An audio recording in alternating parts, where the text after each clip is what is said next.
Dr. Marchand here with your Science Moment. Today I'm going to talk about patriotism and Queen Elizabeth's passing.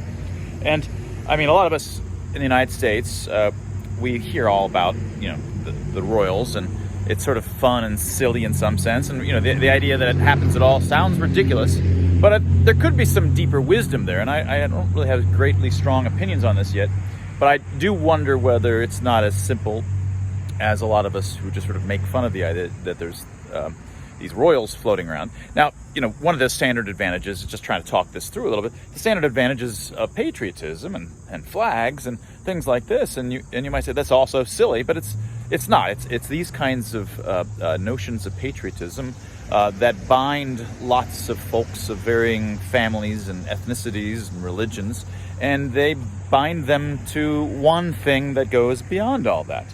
And flags can symbolize that, and just a country, and this being loyal to that kind of being a member of that club can be crucial to minimize all of that variability, so they're not having these other kinds of rivalries that people and humans and groups always do.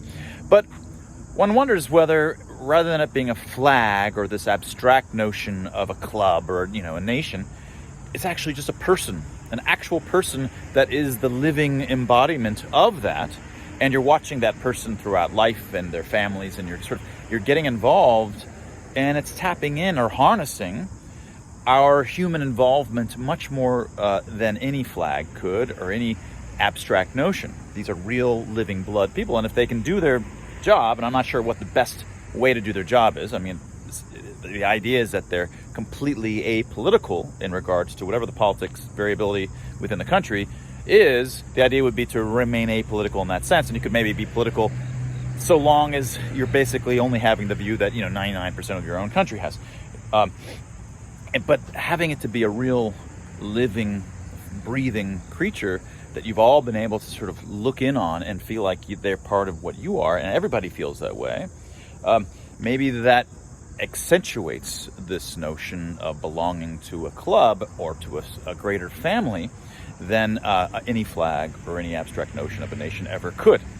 And I don't know if the answer to that is that's true or not, but there's a prima facie argument, and I think our intuitions about what works to pull together countries and make them feel as one in a good way, not in an overly nationalistic sense, is not obvious. It's non-trivial, and simple arguments like, oh, well, look how much money they had that could have been used for this or that, are very simple-minded, because we don't know what the positive effects of this kind of patriotism in the flesh might bring to a society relative to the alternatives. These are very difficult questions to ask and answer.